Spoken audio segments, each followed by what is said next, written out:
Alright, so I'm back, and today we're going to do another one of my rants of the week where I talk about a character throughout the 4 series that I'm familiar with, G1, movie, animated, and Prime. But before we really get into that, I wanted to clarify, because somebody was asking me, one, people have been asking me when I'm doing my next one on Ratchet and Ironhide. And I wanted to clarify one thing on that front real quick, is I'm only talking about the characters that really showed up in all 4 of these continuities. Which unfortunately means Ironhide's not going to be in this list ever. Because he never made it into Prime, and he barely made it into animated. I mean, he showed up for an episode or something like that, and that was it. So we never really got to get a feel for the character. And the other thing I wanted to clarify is, because somebody was asking me why the movies end up ranking so low. And I would say the main reason why they rank so low is character development, more than anything. Because, let's take a look at, say, in the 4th movie, Drift. Okay, honestly, do we have any idea what kind of character he is? He's just there. He doesn't do anything in the entire movie. He has a couple one-liners, and that's it. And the one-liners weren't anything to write home about. And, you know, and that's unfortunate because, you know, I really enjoyed the first 3 movies. Everyone in my channel, I think, so far knows that I absolutely detested the 4th one. I think it really ruined what they were going for. But, you know, some of the best character development in the movies, aside from the leaders, was done in the 3rd movie. And the reason for that, I think, was because, you know, we've already established the human characters. We know who's who, and we know the big players. So they're able to focus more on the Transformers and their war and what was going on there.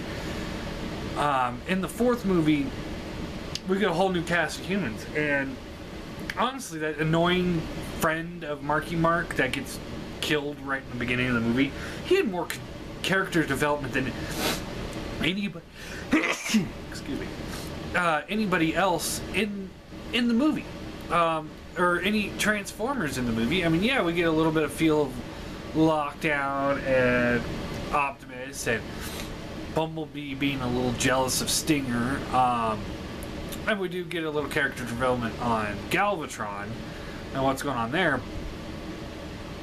But Drift, and the other guy with the trench coat, I can't remember his name at the moment, but he also, I mean, no character development on him whatsoever. I mean, they do nothing in these movies, and that is really unfortunate because, you know, you go see a Transformers movie and you're expecting Transformers, and you get more story arc with the humans than we do with the Transformers. I've ranted and raved about this many times, but that's my reason why the movies rank so low.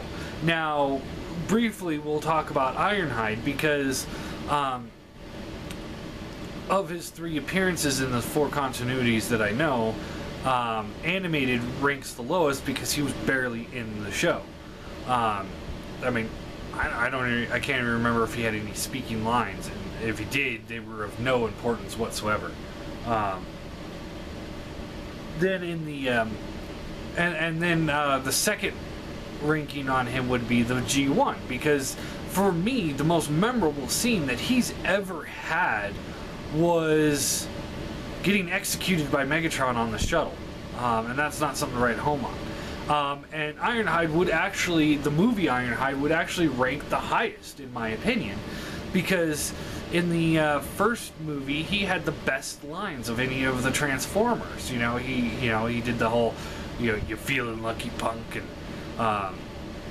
yeah, then he starts talking about later on. He starts talking about the little Chihuahua. He's like, "You have rodent infestation. Shall I terminate?" You know, stuff like that. You know, he had the best lines in that movie, and he was a lot of fun to watch. I really enjoyed him in that movie. In the second movie, he kind of took a step back, but he still had some decent lines, like when Optimus was about to kill Demolisher, and he comes up and he's just like, punk ass Decepticon. You know, stuff like that's cool. I enjoy that.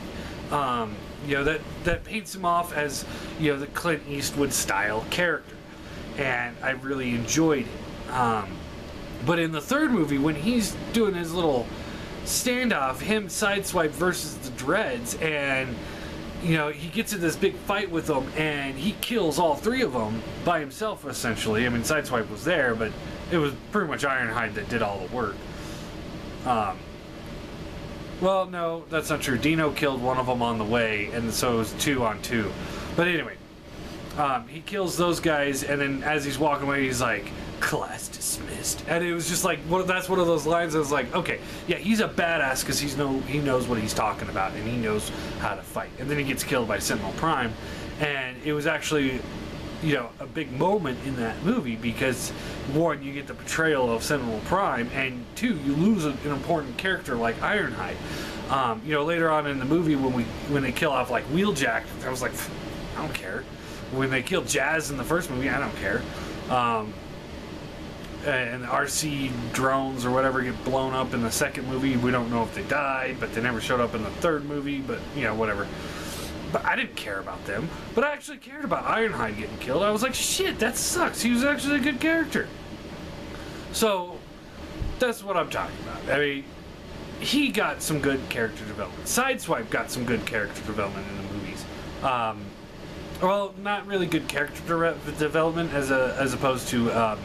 he had a really strong showing in his first appearance, which was cutting Sideways in half, long ways, and then saying he's damn I'm good, you know, stuff like that. You know, that was great. I enjoyed that. Anyway, so I've talked enough about that. So we're gonna get on to the character that we're going to be talking about today, which is Ratchet. Now, Ratchet did appear in all 4 continuities. And unfortunately, you know, the first thing I have to do is rating number 4. For him, I have to go to the movie. Why? Again, no character development. You see him try and repair Bumblebee throat for a minute, and he says one funny line about how the humans want to mate, and then he gets electrocuted, and he's like, "Ooh, that's tingly," and it's like. That's it. That's really all he does the entire first movie. Second movie... Yeah. Yeah. Third movie. Yeah. I mean, he had no scenes, really. He did nothing in these movies. And that was unfortunate because, you know, Ratchet is an important character. You know, he's as important as Ironhide, in my opinion. More so in certain continuities. But in the movies, he really got the short end of the stick. He got nothing. In the fourth movie, we get to see him get executed. Okay. That's really all we got with him. So yeah, that ranks lowest. I mean, it was a waste of a character, I thought. You could have put anybody into those scenes and it would have been fine. But instead we have to use Ratchet for that. And I just did not enjoy it.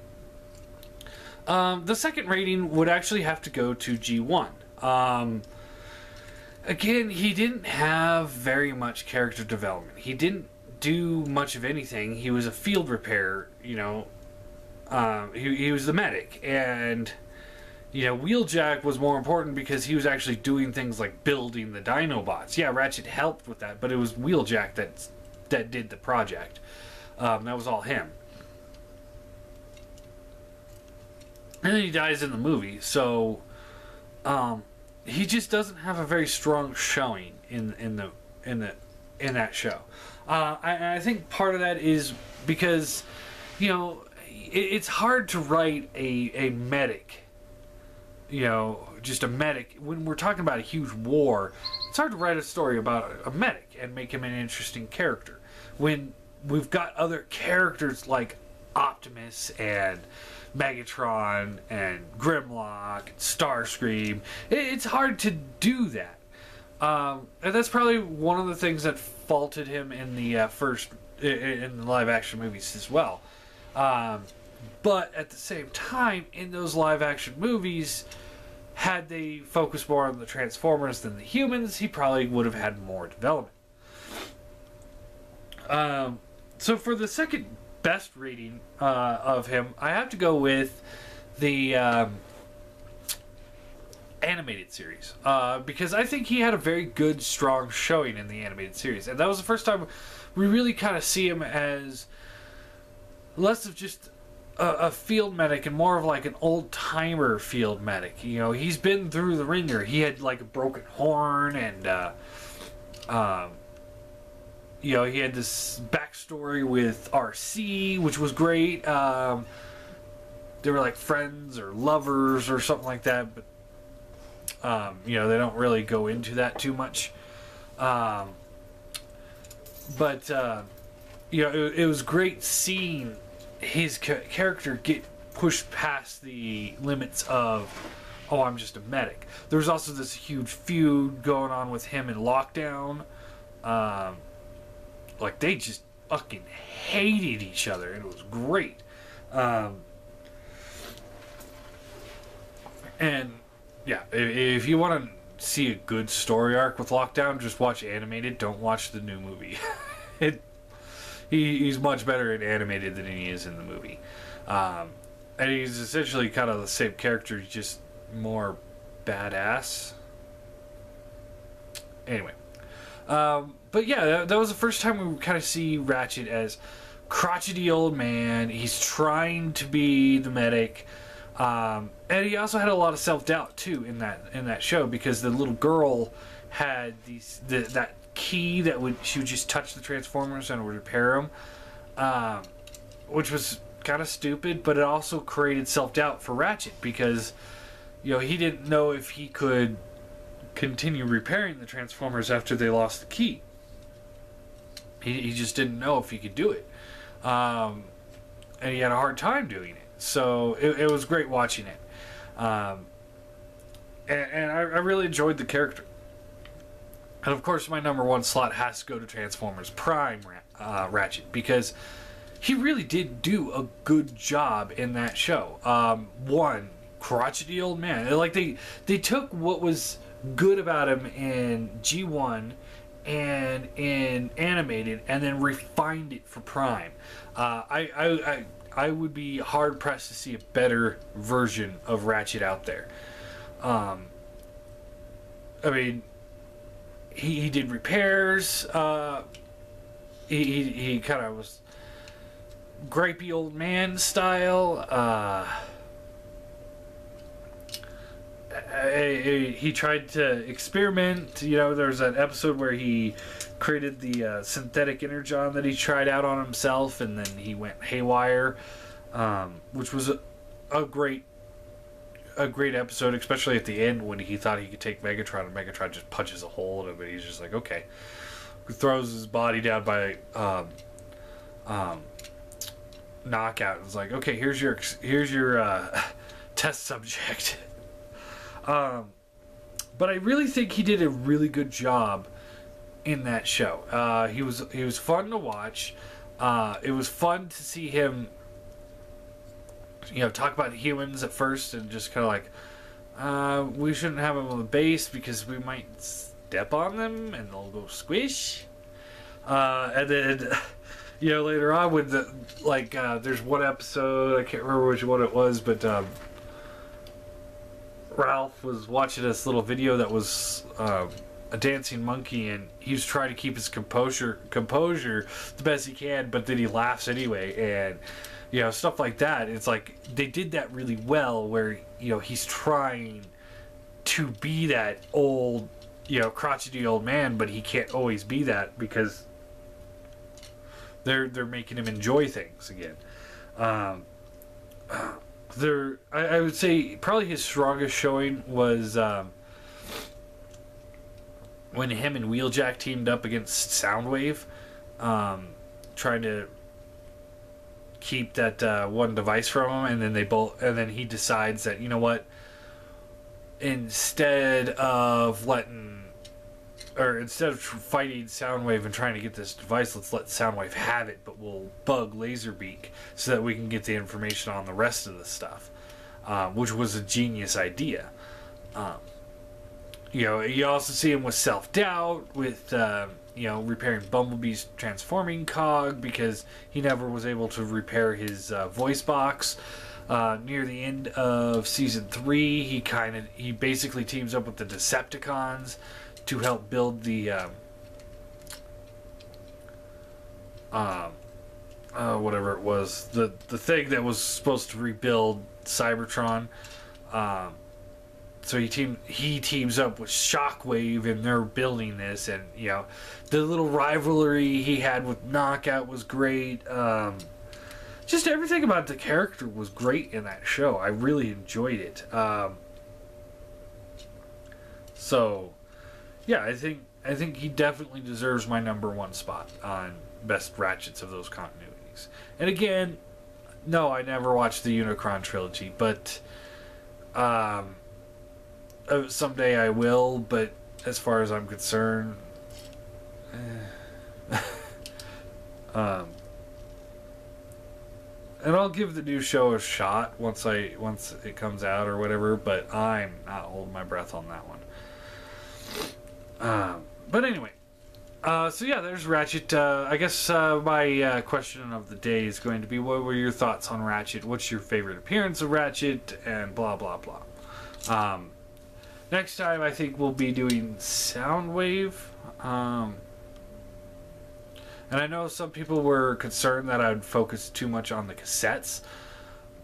But honestly, Soundwave was pretty much solo. In most of the continuities, with the exception of G1. Yeah, he had Laserbeak animated and the movie and Prime, but those would be, for me, separate characters. And I'll actually talk about Laserbeak at one point, because he did make it in all 4 continuities. And yeah, we'll go from there. But yeah, I think that's what we'll be doing next. And like I said, I mean, I can't do all the characters in the G1 cartoon because they never made it into all 4 continuities. So if there's anybody that made it into all 4 of those continuities that you want to see me rant about or talk about, let me know. But they do have to be in all 4 continuities. Or at least 4 continuities together. Like if Strika had showed up in more than just animated and Beast Machines, we could talk about her. But she didn't. So, and if I'm just going to review the character profile of a G1 character, that's not going to be any fun. I like kind of rating them on how they are. So yeah. There you go. There's my review on the characterization of Ratchet. I think he's a great character. I do enjoy him. And he's a necessary character. He's, in my opinion, he's more necessary than Wheeljack would be, because Wheeljack was kind of the mad scientist kind of thing. But when you're fighting in wars, you kind of want more of a medic than you do a mad scientist. Although the mad scientist has its benefits, such as the Dinopods. But then again, he is a mad scientist, hence the reason why the Dinopods were built with small brains. Anyway. So yeah. Here's the rant for the day, and I'm actually going to do another review today too, so you'll get 2 videos from me today, and probably the rest of the week you'll get 2 from me the rest of the week. And real quick, I am working on a new repair bay. I'm not that satisfied with the way the video's coming out, so I might scrap the whole project. I'm trying to do chrome wings on Knockout or Kickback. But I'm trying to chrome the wings. I've got him.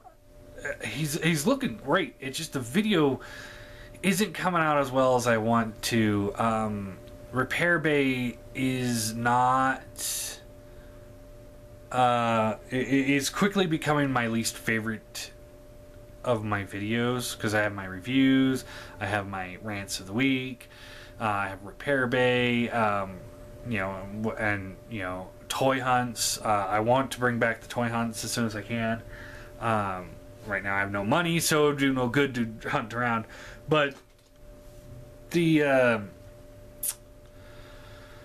Repair Bay just isn't turning out the way I wanted to, or at least this particular episode. So I might end up just scrapping the whole project to finish doing the figure and show you guys how it came out. But I'm not like other reviewers where I do multiple takes or I'll edit the videos to get things out. If I could get it all done in one shot, then that's the way I do it. And if I'm not satisfied with the movie, I scrap the whole thing, which generally isn't that bad. But essentially, I only have one shot to do these Repair Bay videos. As I'm doing them, it's either it works or it doesn't work. Because I can't go back on it. I know somebody wants me to do airbrushing, so I will. I mean, I'm still planning on doing some Repair Bay episodes to show you certain things like that, but this particular project it's not working very well, and like I said, I think I might just scrap the videos because I'm not satisfied, and if I'm not satisfied with the video, why should I make you guys watch it? You know what I mean? So I guess that's the second question of the day. Even though I'm not satisfied with this current project, do you guys want me to put it up when I'm done? If not, I'll just scrap it and just show you what the finished product looks like. Because I'm satisfied with the way the figure's coming out. Just not the way the video came out. But I will do airbrushing at some point. I promise that. And I will show you how to dye plastic soon, because that's one of my next up projects is Bombshell here. I'm altering the Insecticons to make them more G1-esque, and so this is actually apart from the Deluxe Insecticon. I just swapped the parts out. Because I'm okay with the Deluxe Insecticons being more Ninja-esque. I want my actual Insecticons to be more G1 accurate, and so far he's looking much better. I need to get this black, so I'm going to be dyeing that. And here I go again. I'm rambling on for way too long on things that had nothing to do with Ratchet. But I'm just letting you know what's going on with that Repair Bay. I'm still working on the video. If you guys want to see it, I'll put it up. But honestly, don't expect much from it. It did not work out very well for me. The video, like I said. And like I said, I'm just not satisfied with it. But I will show other things as we move along. So, one thing I really want to do is show you guys how to paint rust. That I think that's one thing that I excel at is rust paint. And some people have a really hard time with that. So I want to show that soon. So anyway.